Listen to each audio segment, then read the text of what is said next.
Selamat hari Minggu. Salam sejahtera bagi kita semua.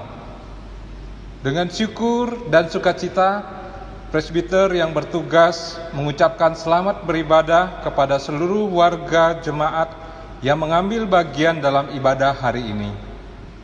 Di minggu kedua sesudah Pentakosta ini, dan masih dalam rangkaian bulan pelayanan dan kesaksian GPIB, ibadah hari Minggu ini meletakkan tema renungan Perjanjian Damai dengan pemberita firman Pendeta Marji Ririana Dewana DTH.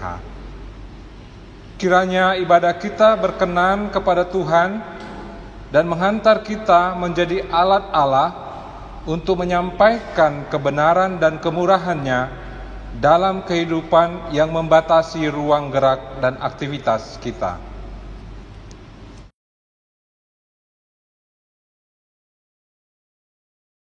Terbentang luas ladang pelayanan dan kesaksian GPIB, melewati jalan-jalan berlumpur, berbatu, dan sulit untuk dilalui, menyeberangi sungai-sungai yang tenang, panjang, namun kadang mencekam, menembus gunung-gunung yang terjal dan tak biasa untuk dijangkau, menyusuri lembah-lembah yang dingin dan sepi. Seakan tidak ada harapan, seakan tidak ada damai, seakan semua serba terbatas. Tetapi syukur kepada Tuhan yang tetap memelihara umat-Nya dan tetap memegang perjanjian-Nya. Tidak sekalipun Tuhan membiarkan umat-Nya berjalan sendiri. Dalam keadaan yang tak mudah, Tuhan tetap memegang janji-Nya dan menghadirkan damai sejahtera-Nya bagi umat yang dikasihi-Nya. Damai sejahtera yang membuat umat Tuhan di berbagai wilayah pelayanan dan kesaksian dapat tetap bertahan dan berjuang untuk kemandirian. Marilah kita mengucap syukur pada Allah atas janji setia-Nya pada umat yang berharap hanya kepada-Nya.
Umat Tuhan, mari kita berdiri, mari menyambut firman Tuhan yang hadir di tengah persekutuan ini.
terus.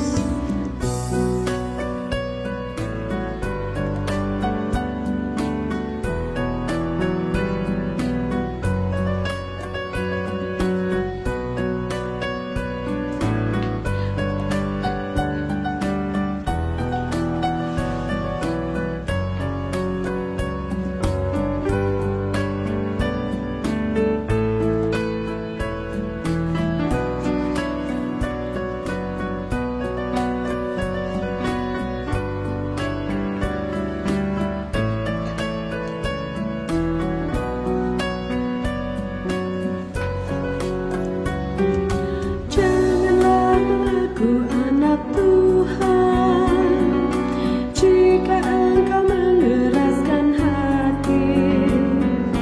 Jadilah pelaku firman Tuhan. Mari kawan, ajak teman bersama menyembah. Sorak, sorak, sorak, haleluya. Mari, mari, mari nyanyilah. Pujilah Tuhan yang Maha Kudus. Mari kawan, ajak teman, bernyanyilah terus.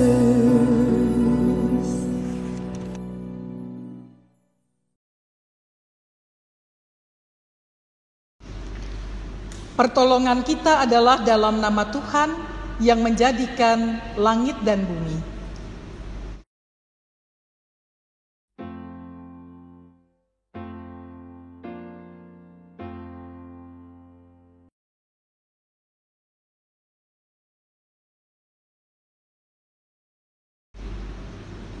Ibrani pasalnya yang ke-12 ayatnya yang ke-14 yang menyatakan demikian kepada kita. Berusahalah hidup damai dengan semua orang dan kejarlah kekudusan, sebab tanpa kekudusan tidak seorang pun melihat Tuhan. Terimalah salam, kasih karunia dan damai sejahtera dari Allah Bapa dan Kristus Yesus Juru Selamat kita menyertai kamu.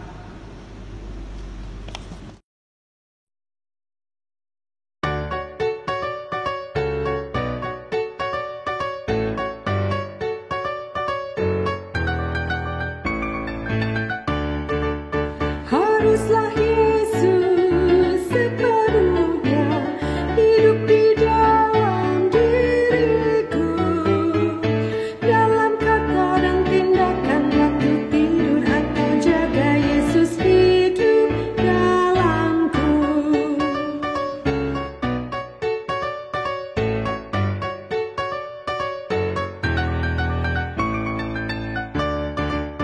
Ku harus hidup sepenuhnya di dalam Yesus Tuhanku, dalam kasih kebenaran, pengampunan, kekudusan, dalam Yesus hidupku.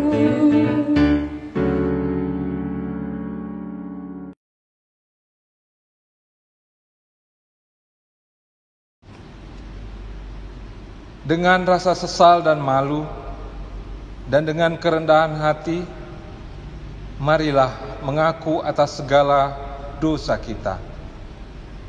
Kita berdoa. Allah yang mengasihi kami mengaku bahwa kami telah berdosa di hadapan-Mu di dalam hati, kata, dan perbuatan. Kami mudah berkata-kata dan lambat untuk mendengar, apalagi untuk bertindak. Kami mudah menyampaikan rasa prihatin, namun sulit memberi diri untuk melayani. Kami mudah menyampaikan kritik tajam bagi pelayanan dan kesaksian, tetapi lambat untuk mengulurkan tangan dan bantuan bagi pembangunan gereja Tuhan. Tak jarang hati kami penuh benci, perkataan kami melukai hati, dan perbuatan kami dikuasai dengki. Untuk segala dosa dan kesalahan kami mohon, ampunilah kami.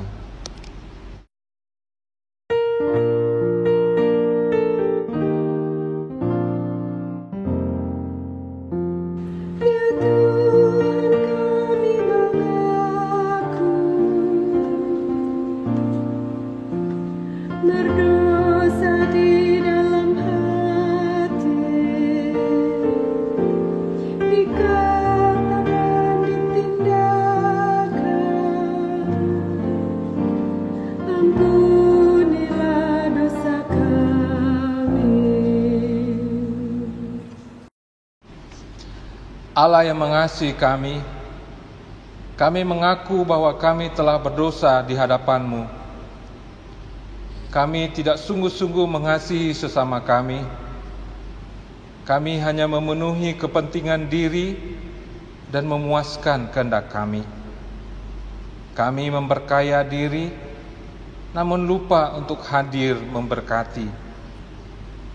Kami sibuk membangun kemegahan gedung gereja yang tinggi, namun lupa untuk membangun pribadi-pribadi berpotensi. Kami memusatkan pembangunan jemaat di kota-kota besar, namun lupa pada mereka yang ada di wilayah-wilayah pelayanan dan kesaksian. Untuk kegagalan dalam mengasihi sesama kami mohon, ampunilah kami.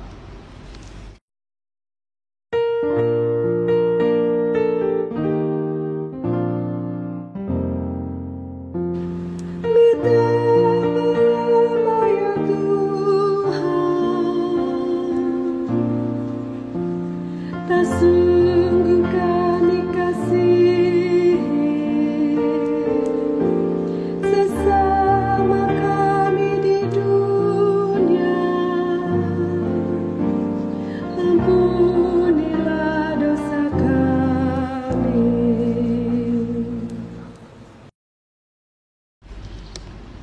Allah yang mengasihi kami mengaku bahwa kami telah berdosa di hadapan-Mu. Kami mohon anugerahi kami pengampunan-Mu, ya Tuhan, dan mampukan kami untuk menjalani panggilan dan pengutusan sebagai gereja Tuhan kemanapun Tuhan tempatkan kami. Ingatkan kami untuk senantiasa hidup dalam damai-Mu dan menghadirkan damai-Mu dalam diri kami. Dalam nama Tuhan Yesus Kristus, Juru Selamat dan Penebus kami, ampunilah kami. Amin.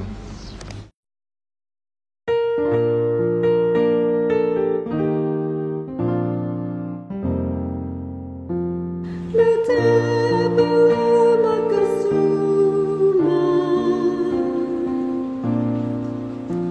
merusak hati nurani demi pengasihan Kristus. Ampunilah dosa kami.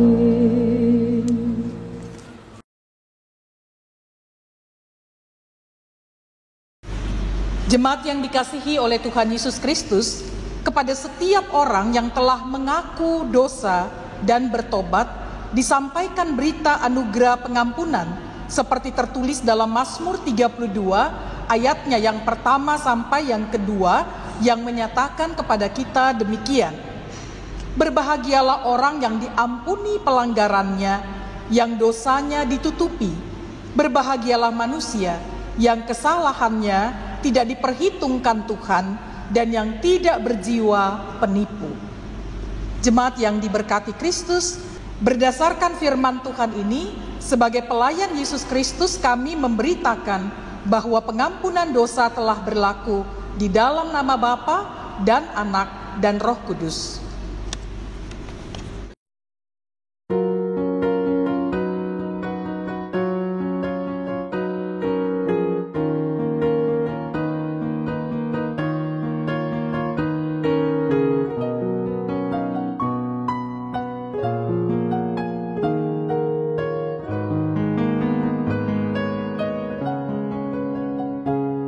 Mengalir dalam hatiku,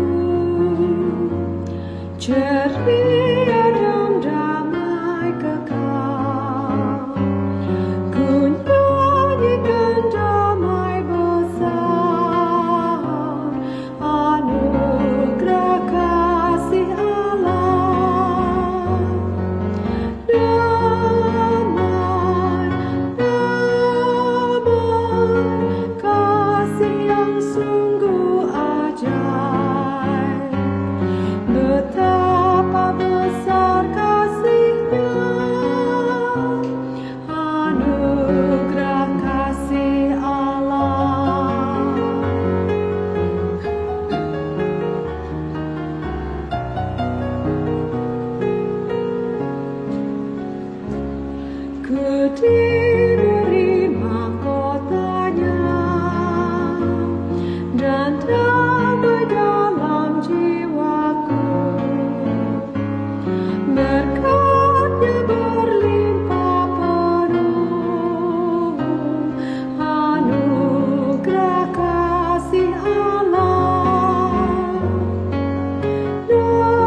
Jemaat yang diberkati Tuhan Yesus Kristus, marilah kita berdiri, bersama-sama kita mendengarkan perintah hidup yang baru, sebagaimana tertulis dalam Galatia pasalnya yang ke-6, ayatnya yang pertama sampai dengan ayatnya yang ke-10. Galatia pasal 6, ayatnya yang pertama sampai dengan ayatnya yang ke-10, yang menyatakan demikian kepada kita, saling membantulah kamu. Saudara-saudara, kalaupun seorang kedapatan melakukan suatu pelanggaran, maka kamu yang rohani harus memimpin orang itu ke jalan yang benar dalam roh lemah lembut, sambil menjaga dirimu sendiri supaya kamu juga jangan kena pencobaan. Bertolong-tolonganlah menanggung bebanmu, demikianlah kamu memenuhi hukum Kristus. Sebab kalau seorang menyangka bahwa ia berarti, padahal ia sama sekali tidak berarti, ia menipu dirinya sendiri. Baiklah, tiap-tiap orang menguji pekerjaannya sendiri, maka ia boleh bermegah melihat keadaannya sendiri dan bukan melihat keadaan orang lain. Sebab tiap-tiap orang akan memikul tanggungannya sendiri. Dan baiklah dia yang menerima pengajaran dalam firman membagi segala sesuatu yang ada padanya dengan orang yang memberikan pengajaran itu. Jangan sesat, Allah tidak membiarkan dirinya dipermainkan, karena apa yang ditabur orang itu juga yang akan dituainya. Sebab barang siapa menabur dalam dagingnya, ia akan menuai kebinasaan dari dagingnya. Tetapi barang siapa menabur dalam roh, ia akan menuai hidup yang kekal dari roh itu. Janganlah kita jemu-jemu berbuat baik, karena apabila sudah datang waktunya, kita akan menuai jika kita tidak menjadi lemah. Karena itu, selama masih ada kesempatan bagi kita, marilah kita saling berbuat baik kepada semua orang, tetapi terutama kepada kawan-kawan kita seiman. Jemaat Tuhan, Roh Kudus menolong kita semua mewujudkan kemuliaan Allah dalam seluruh hidup dan kesaksian kita di dunia.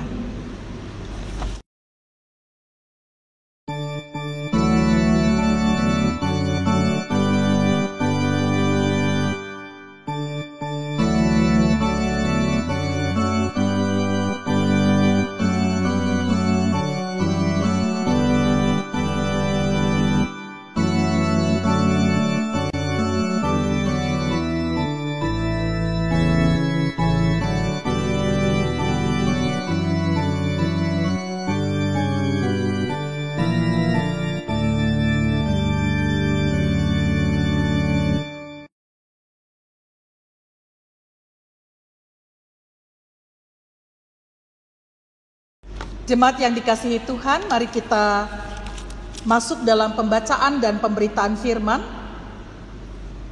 Pembacaan Alkitab diambil dari kitab Kejadian 31 ayatnya yang ke-43 sampai yang ke-50.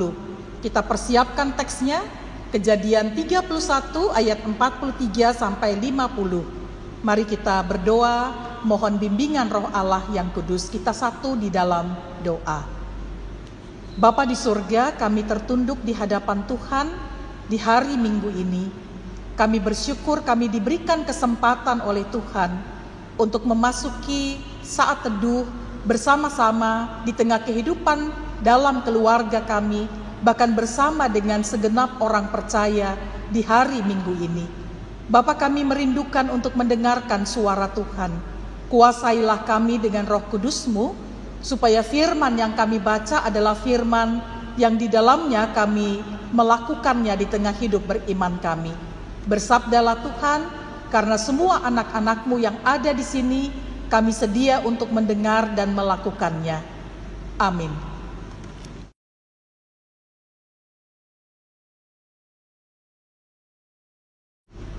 Marilah berdiri untuk mendengarkan pembacaan Alkitab. Terpujilah Kristus. Haleluya.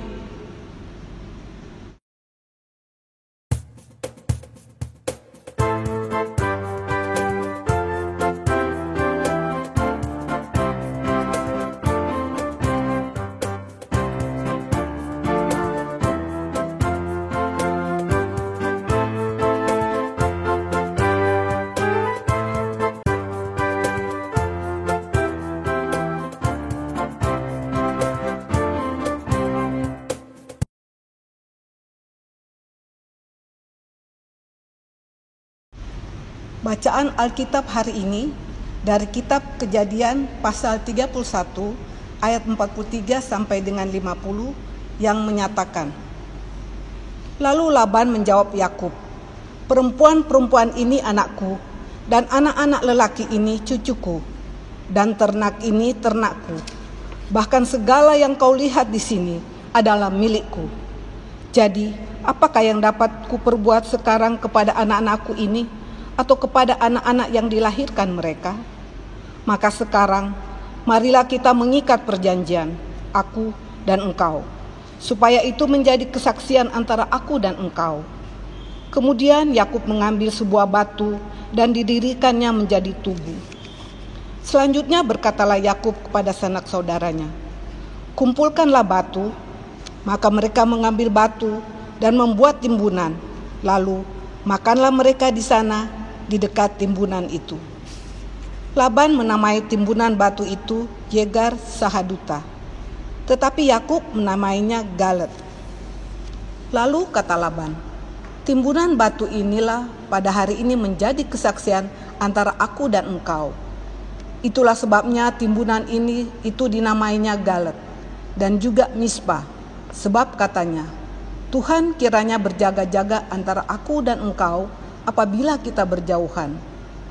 Jika engkau mengaibkan anak-anakku, dan jika engkau mengambil istri lain di samping anak-anakku itu, ingatlah, walaupun tidak ada orang dekat kita, Allah juga yang menjadi saksi antara aku dan engkau.' Demikianlah firman Tuhan. Hendaklah firman Tuhan diam dengan segala kekayaannya di antara kamu, dan ucaplah syukur kepada Allah.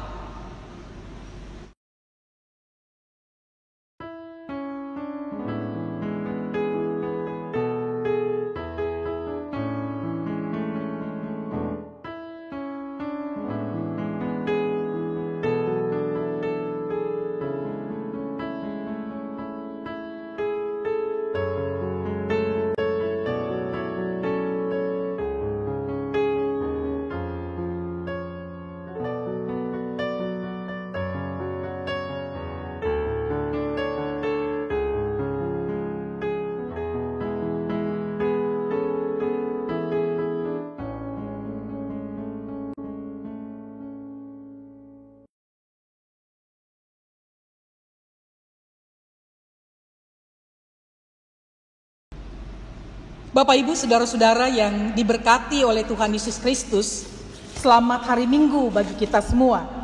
Kita sedang berada di bulan pelayanan dan kesaksian Gereja Protestan di Indonesia bagian Barat.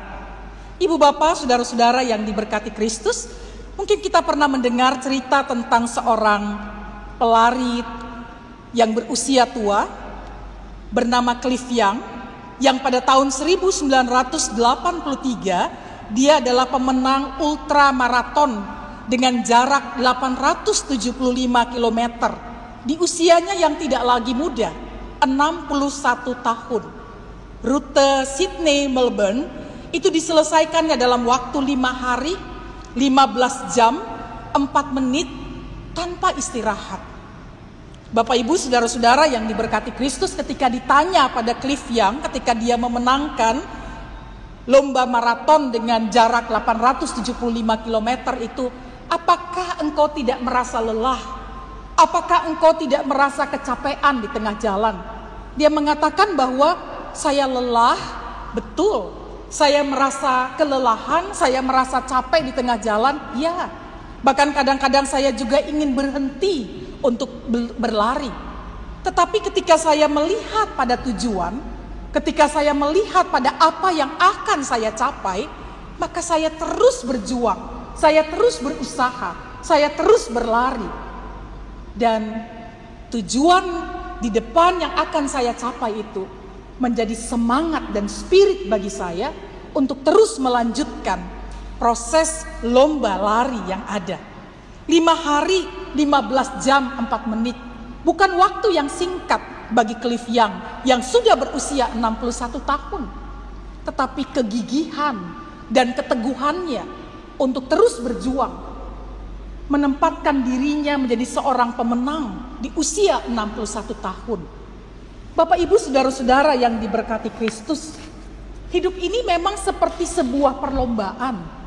Perlombaan yang kadang-kadang di dalamnya kita berhadapan bukan hanya dengan suasana yang menggembirakan dan menyenangkan, tetapi juga suasana yang kadang-kadang membuat kita seperti dicobai atau berhadapan dengan tantangan yang dapat membuat kita merasa lelah untuk terus bertahan dalam hidup ini. Bertahan untuk menjadi orang dengan jati diri tertentu dalam hidup. Bapak, Ibu, saudara-saudaraku yang diberkati Kristus, kalau kita membaca teks Alkitab yang kita baca ini, Kejadian pasal 31 ayatnya yang ke-43 sampai yang ke-50, maka kita sama-sama sedang diajak untuk melihat bagaimana seorang Yakub dengan segala pengalaman hidupnya, dengan berbagai peristiwa yang dihadapinya sebagai seorang yang hidup bersama dengan mertua, yang menginginkan sesuatu tapi kerap kali bahkan dirasanya sebagai orang yang merasa dibohongi oleh mertuanya, tetapi terus mencoba dan berusaha untuk menjadi seorang dengan jati diri yang baik dan benar, melakukan komitmen-komitmen dengan tegas dan keras, dengan sungguh-sungguh dalam hidupnya. Maka pada akhirnya kita menemukan teks Alkitab yang kita baca ini, bahwa betapapun Yakub berhadapan dengan tantangan yang tidak sedikit, ia mampu untuk melewati tantangan-tantangan yang ada itu dengan berhasil dan baik.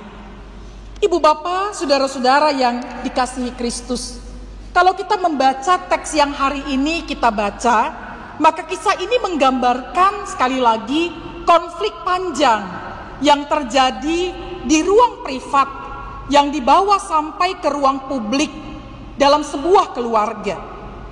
Ibu bapak, konflik panjang keluarga antara mertua dan menantu yang berbeda sifat dan karakter, antara Laban dan Yakub.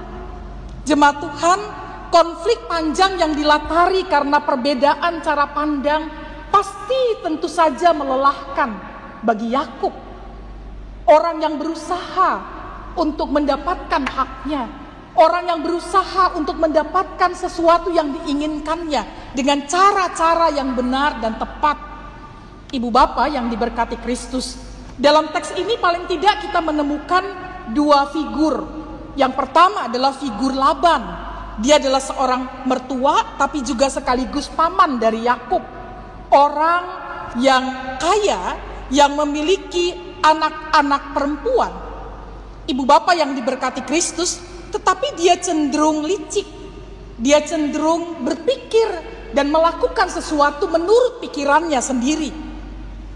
Dan figur yang kedua adalah Yakub.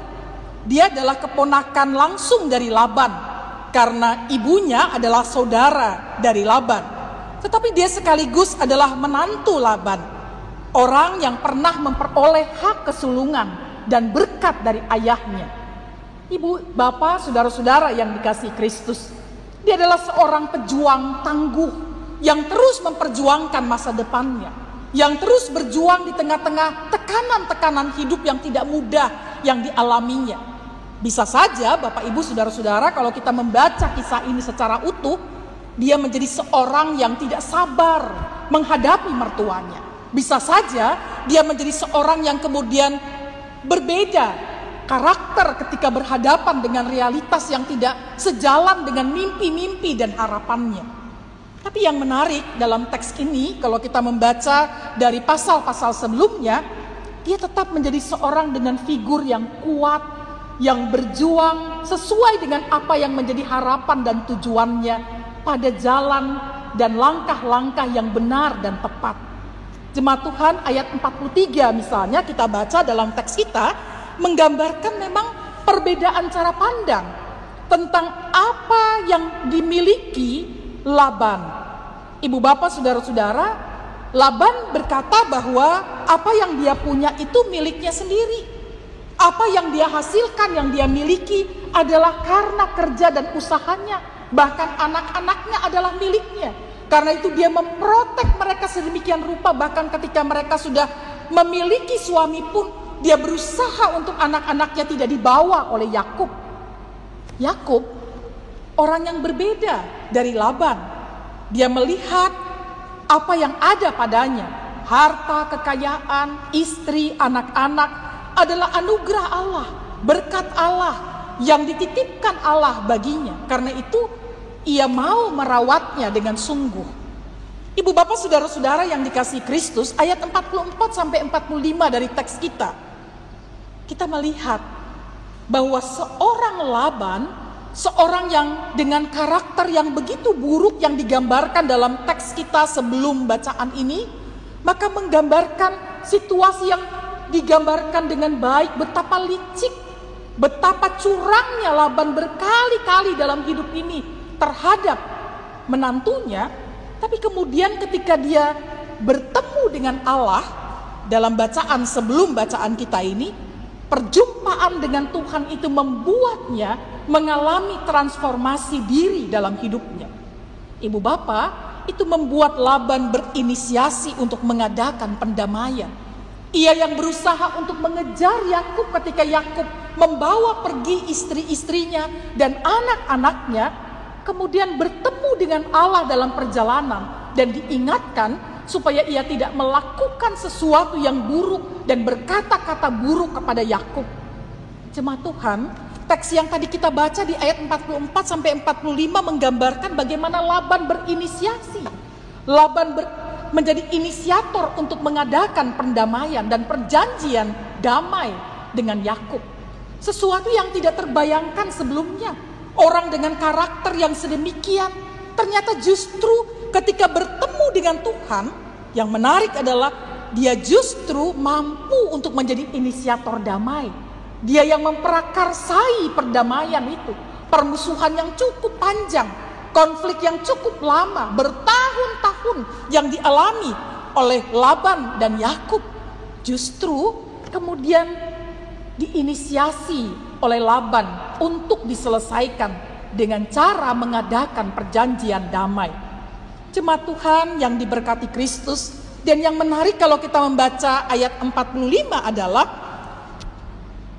Yakub menyambut ajakan itu. Ia tidak menolaknya. Tidak ada sedikit pun bekas dalam batinnya kepahitan yang membuatnya kemudian menolak perjanjian damai yang diinisiasi oleh Laban itu. Ibu bapak, saudara-saudara yang diberkati Kristus, kalau saja mungkin Yakub mengingat-ingat apa yang pernah dilakukan oleh mertuanya terus-menerus dalam hatinya, mungkin dia akan menolak ajakan berdamai itu. Kalau saja ia kemudian mengingat-ingat perbuatan Laban yang bertahun-tahun dialaminya di Haran, mungkin saja dia akan mengatakan bahwa tidak, aku tidak mau berdamai, karena mungkin saja ini hanya sebuah proses yang kembali lagi engkau akan menipuku. Kalau saja Yakub tidak memiliki hati yang dipenuhi dengan cinta untuk kemudian menyambut tawaran pendamaian itu, mungkin kisah ini menjadi sesuatu yang berbeda. Bapak Ibu saudara-saudara yang dikasihi Kristus, ayat 46 sampai ayatnya yang ke-49, Yakub tidak berhenti di situ. Ketika dia kemudian melakukan dan menyambut pendamaian itu dan membuat, dalam konteks ini membuat batu, menyusun batu, membuat tugu peringatan, ia juga mengajak saudara-saudaranya yang lain untuk ikut membuat batu perjanjian di antara mereka. Agar apa? Agar mereka tidak saling menyakiti. Agar apa? Agar mereka tidak melanggar hak masing-masing, tidak saling mengkhianati satu terhadap yang lain. Jadi Bapak Ibu yang diberkati Kristus, inisiasi itu bisa datang dari Laban, tetapi respons itu datang dari Yakub. Bahkan ia melanjutkannya dengan mengajak saudara-saudaranya yang lain untuk juga kemudian membangun tugu peringatan antara mereka dengan Tuhan. Ibu bapak yang dikasihi Kristus, ayat 50 dari teks kita, Laban meminta Yakub juga untuk berjanji agar ia tidak akan menimbulkan aib bagi anak-anak Laban, karena Allah menjadi saksi atas perjanjian mereka. Bapak Ibu, saudara-saudaraku yang diberkati Kristus, kalau kita membaca teks hari ini dan kemudian merenungkannya di tengah-tengah perjalanan hidup saya dan saudara-saudara, pertanyaan serius bagi kita saat ini adalah apa makna teks ini di tengah-tengah perjalanan hidup kita? Yang pertama, Ibu Bapak, saudara-saudara, kita sedang diingatkan bahwa kita sedang berada dalam sebuah masyarakat global yang makin terbuka. Pada satu sisi, akibat revolusi industri 4.0 yang percepatannya makin terasa di situasi pandemi COVID-19 ini. Dengan penggunaan teknologi hampir di semua ruang hidup. Ibu Bapak, saudara-saudara, revolusi industri 4.0 ini semakin kuat terjadi di tengah-tengah kehidupan kita pada satu sisi. Karena apa? Karena di setiap ruang, mulai di tengah-tengah hidup ibadah-ibadah kita, pekerjaan kita, pendidikan anak-anak kita, pergaulan kita, hampir semua kita menggunakan teknologi. Ibu Bapak yang diberkati Kristus. Tetapi pada sisi yang lain, Bapak Ibu saudara-saudara, kita berhadapan juga dengan kecenderungan sifat dan sikap hidup yang makin eksklusif, tertutup, fanatik, satu terhadap yang lain, yang memikirkan diri sendiri, kelompok sendiri, bahkan kepentingan orang sendiri, golongan sendiri. Ibu Bapak saudara-saudara yang dikasihi Kristus, seringkali muncul orang mengatakan bahwa dirinya lah pemilik kebenaran tunggal dibandingkan dengan orang lain. Orang lain pasti salah.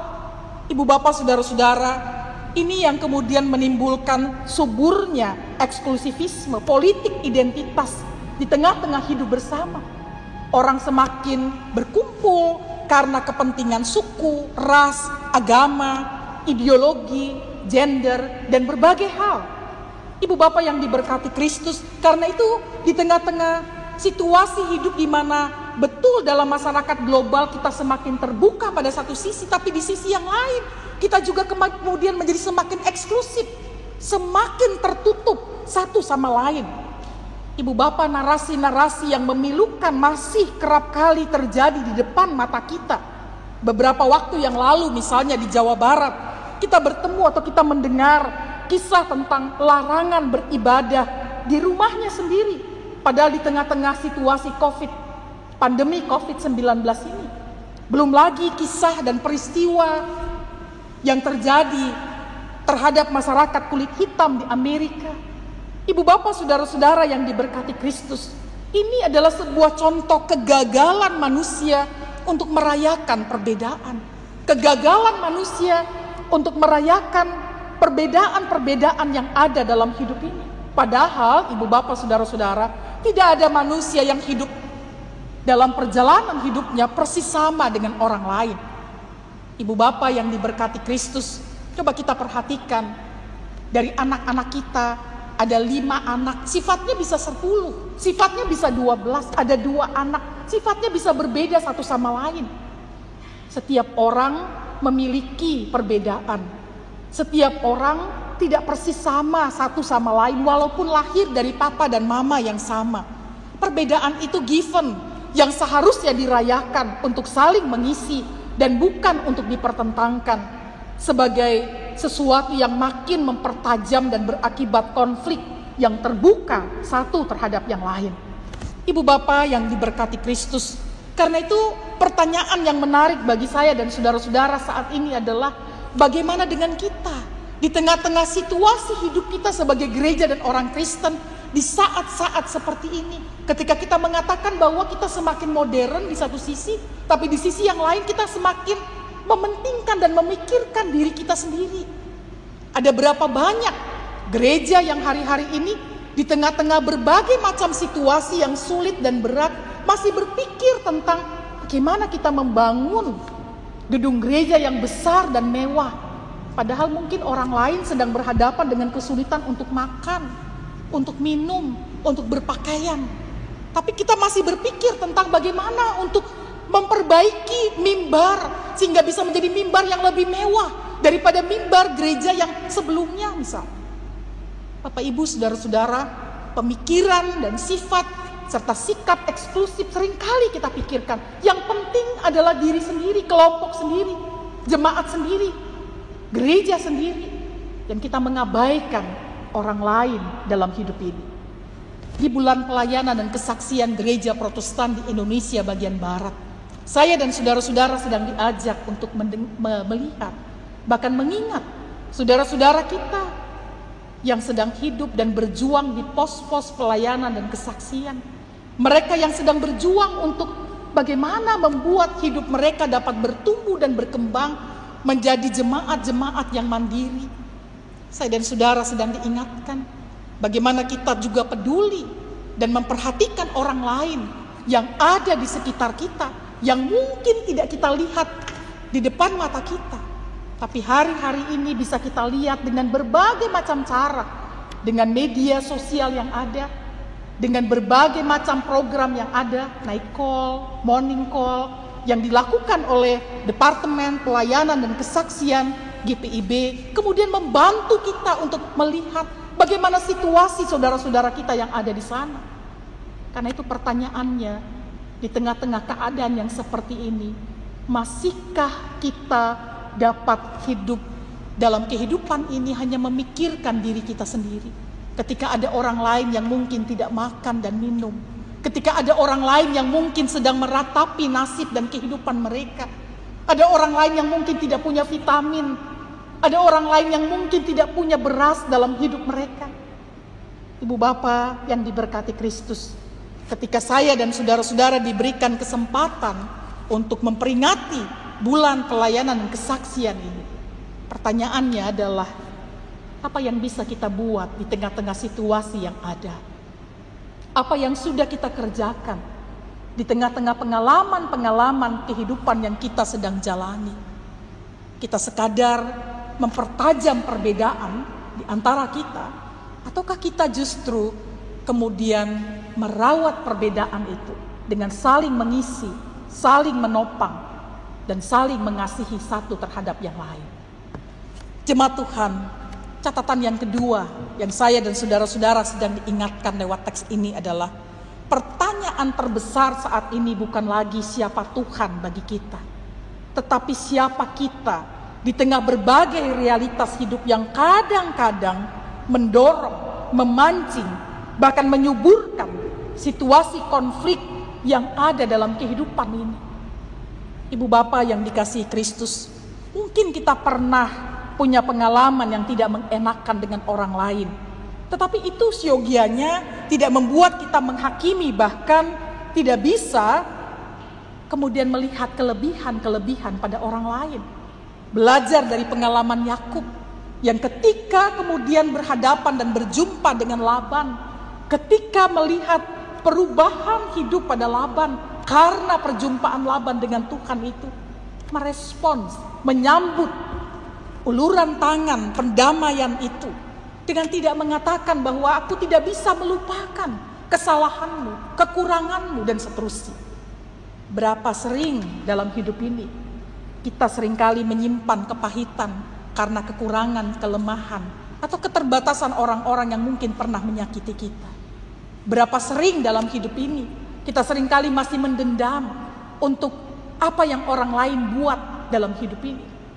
Mungkin istri kita, mungkin suami kita, mungkin anak-anak kita, mungkin orang tua kita, mungkin sahabat-sahabat kita yang mungkin kita anggap sahabat yang paling dekat dengan kita. Tapi kemudian keliru dan salah dan menciderai persahabatan itu. Dan kita mengatakan nggak ada lagi pintu maaf bagi mereka.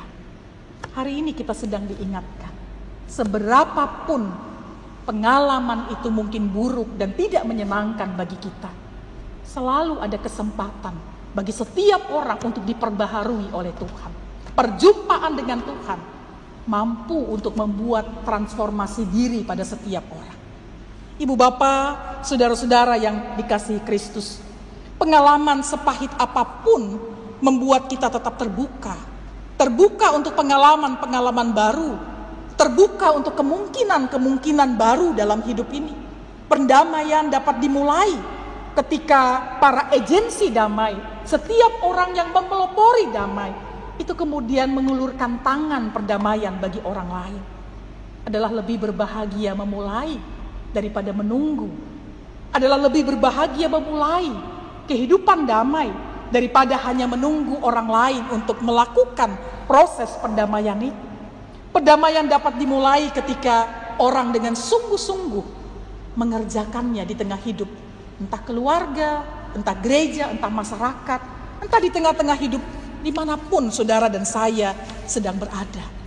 Ibu bapak, saudara-saudara, yang terakhir dari teks ini kita sedang diingatkan. Perjanjian damai kita bukan hanya terjadi antara dua belah pihak atau antara kita dengan sekelompok orang tertentu, tetapi terjadi ada dalam tiga pihak. Pihak ketiga yaitu Allah yang selalu dilibatkan untuk menjadi saksi dari pendamaian itu. Laban dan Yakub telah memberi contoh bagi saya dan saudara.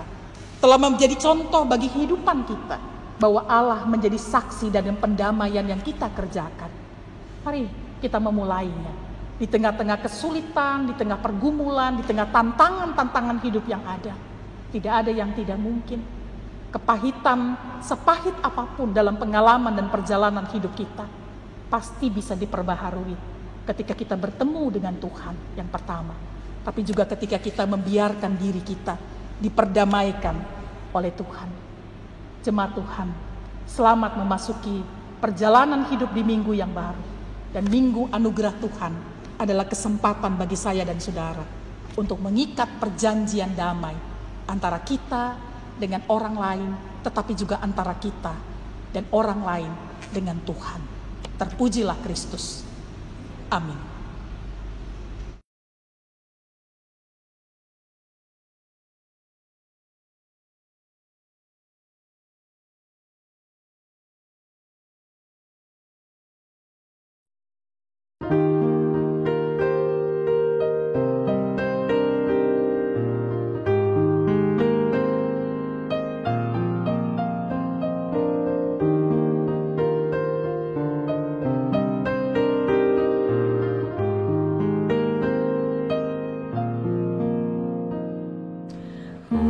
Ajar kami melakukan firman-Mu Tuhan, dalam kata dan tindakan turut maksud-Mu.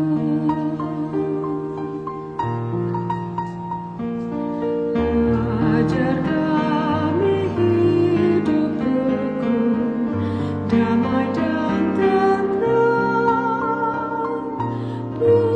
di mana kami ada, nyata kasih-Mu.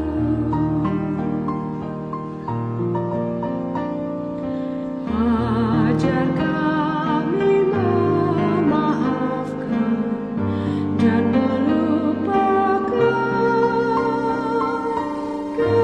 kesalahan orang lain karena kasih-Mu.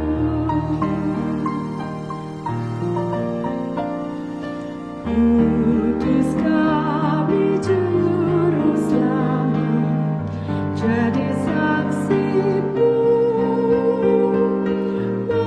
memberitakan keselamatan bagi dunia.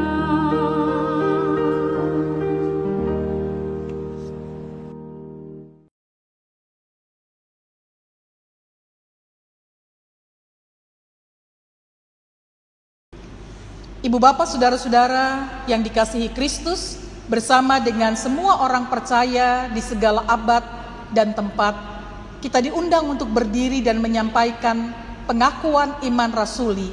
Hati dan mulut kita sama-sama berkata demikian. Aku percaya kepada Allah, Bapa yang Maha Kuasa, Khalik langit dan bumi, dan kepada Yesus Kristus, anaknya yang tunggal Tuhan kita, yang dikandung daripada Roh Kudus, lahir dari anak darah Maria, yang menderita di bawah pemerintahan Pontius Pilatus, disalibkan, mati, dan dikuburkan, turun ke dalam kerajaan maut, pada hari yang ketiga bangkit pula dari antara orang mati, naik ke surga, duduk di sebelah kanan Allah, Bapa yang Maha Kuasa, dan akan datang dari sana untuk menghakimi orang yang hidup dan yang mati. Aku percaya kepada Roh Kudus, gereja yang kudus dan am, persekutuan orang kudus, pengampunan dosa, kebangkitan daging, dan hidup yang kekal.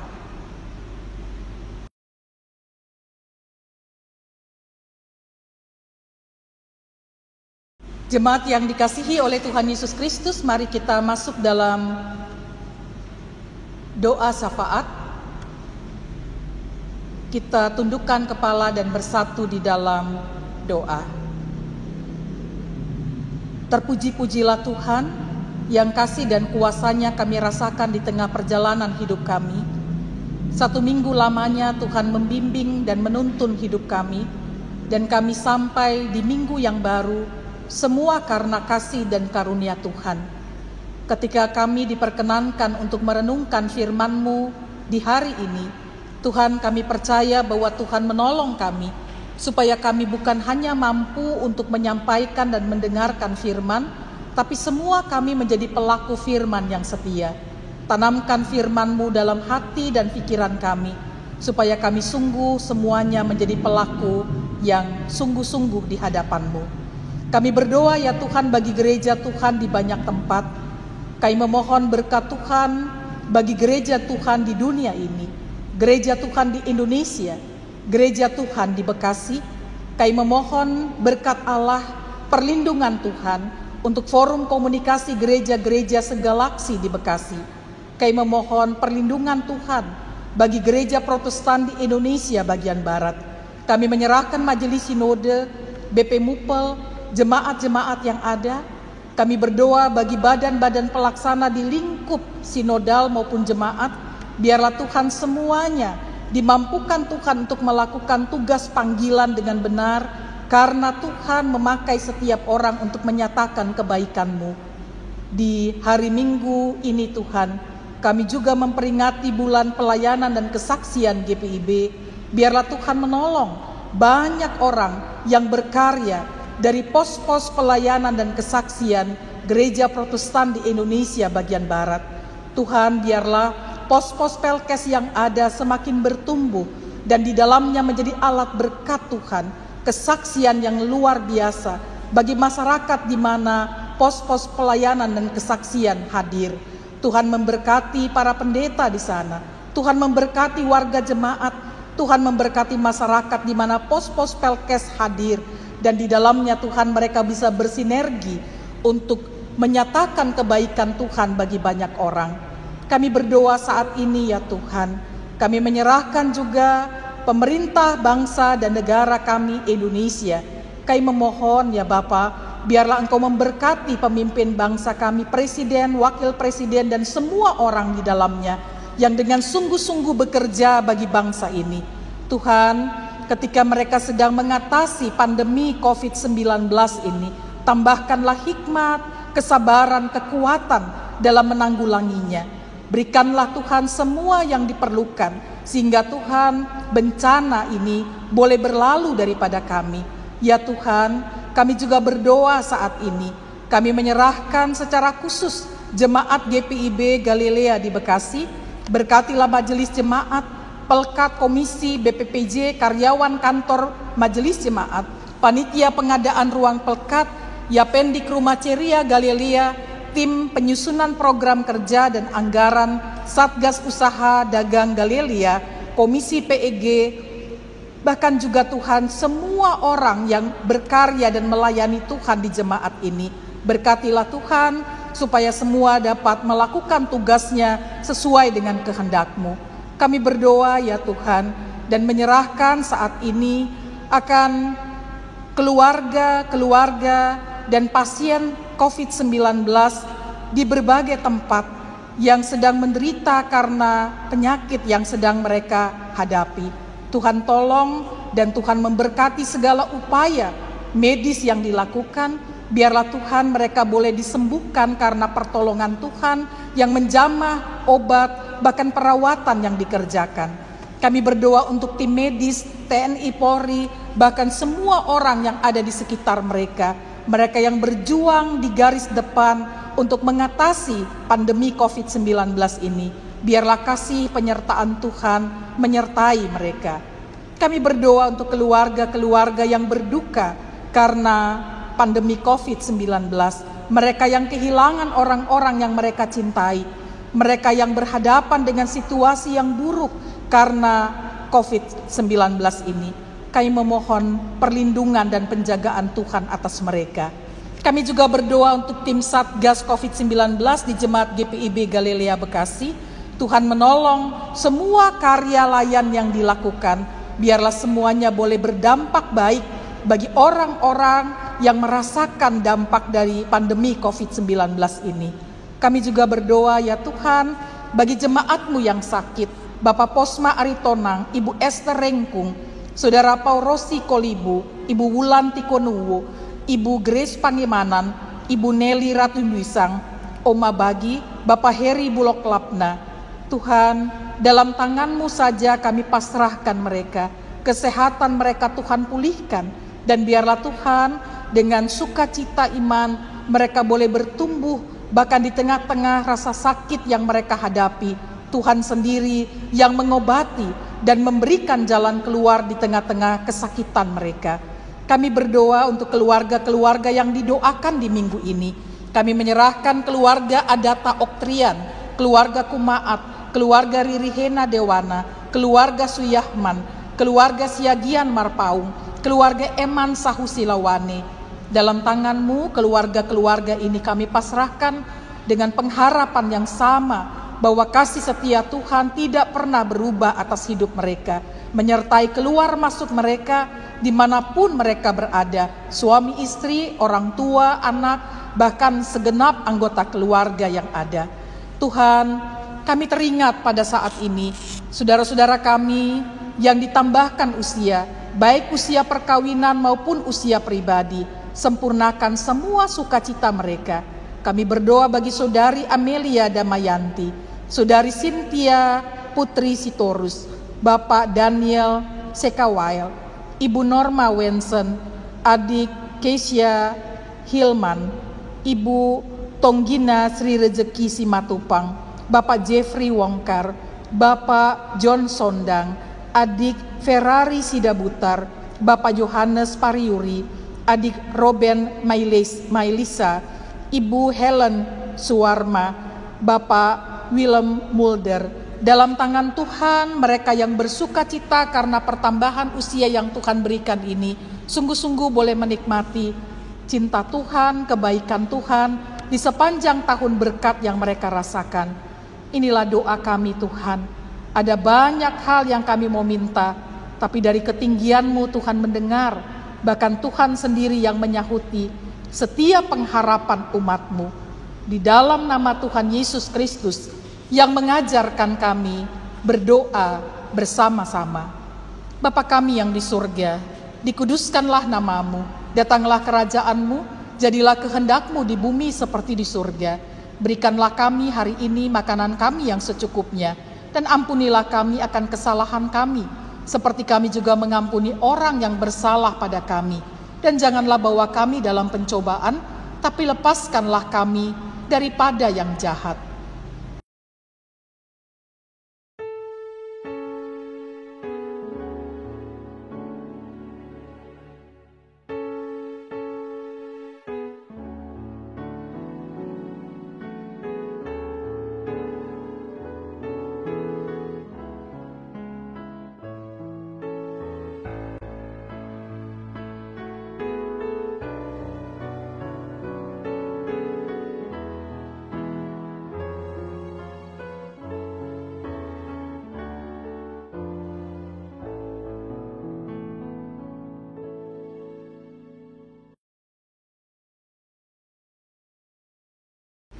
Jemaat yang dikasihi Tuhan, marilah kita mengucap syukur kepada Tuhan dengan memberi persembahan kepadanya.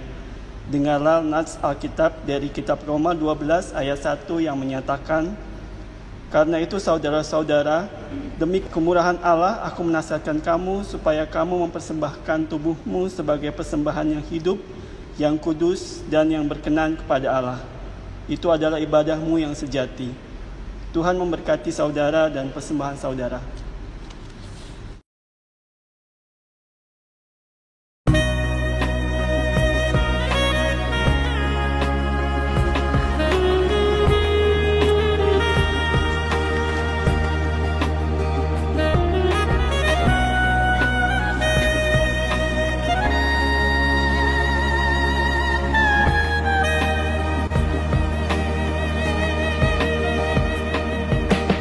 Tuhan ambil hidupku dan kuduskan bagimu, pun waktuku pakailah memujimu selamanya, memujimu selamanya.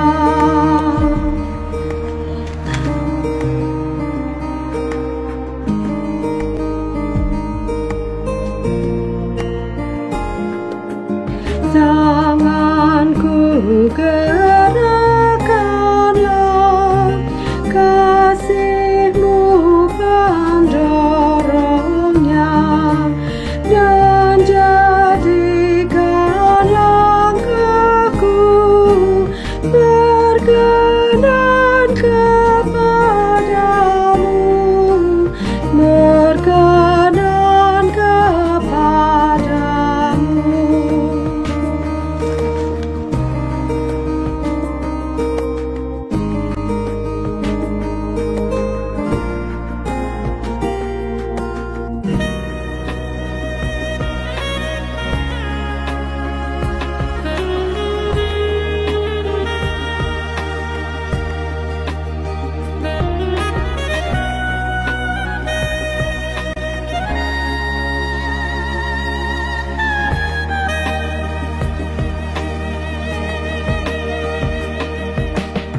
Limpah ruah kasih-Ku, ku serahkan padamu, diriku seutuhnya milik-Mu selamanya, milik-Mu selamanya.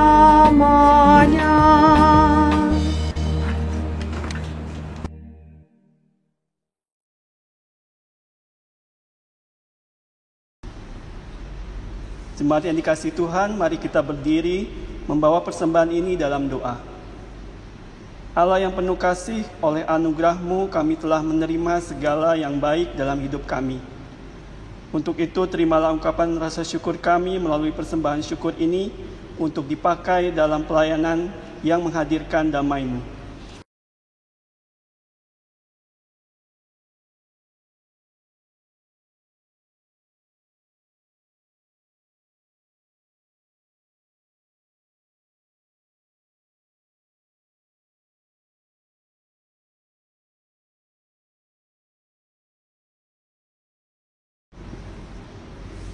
Jemaat yang dikasihi Tuhan, penegasan Warta Jemaat 14 Juni 2020.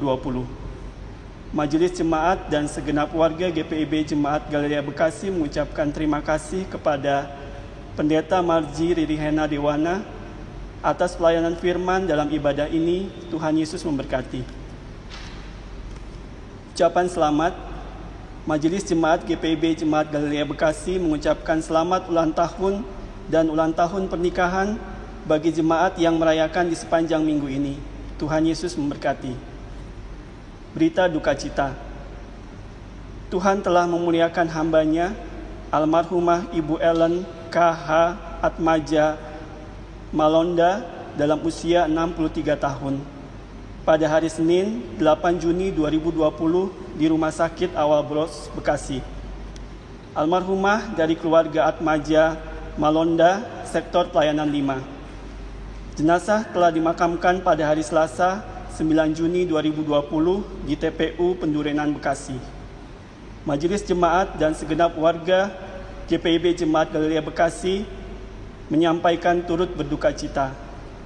Doa dan harapan kami, kiranya Tuhan Yesus, sumber penghiburan, memberikan penghiburan dan kekuatan kepada keluarga yang ditinggalkan. Majelis Jemaat mengucapkan terima kasih kepada pemusik, song leader, petugas multimedia, kameramen, editor yang telah melayani dalam ibadah ini. Kepada seluruh warga jemaat dan simpatisan jemaat atas persembahan yang telah diberikan Bapak, Ibu, Saudara-saudari melalui persembahan syukur atau persepuluhan, janji iman dan persembahan lainnya untuk pelayanan, kesaksian dan aset Gereja GPIB Jemaat Galeria Bekasi. Tuhan Yesus memberkati.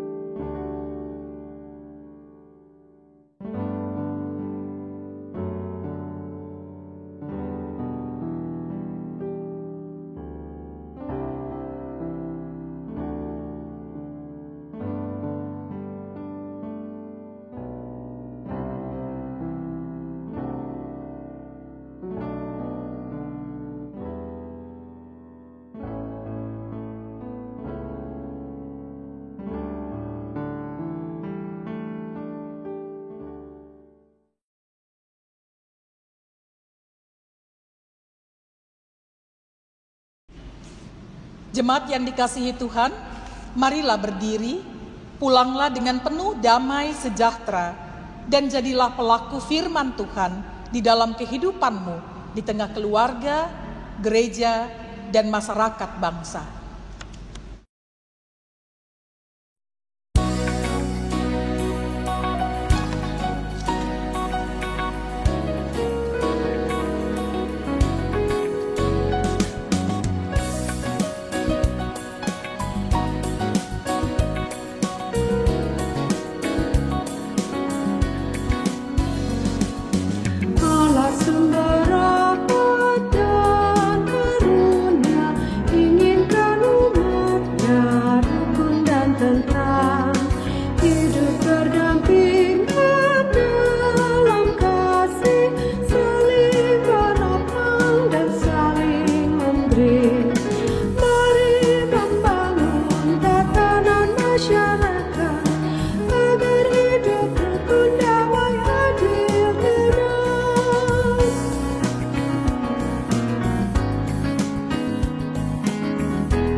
Arahkanlah hati dan pikiranmu kepada Tuhan, serta terimalah berkat-Nya.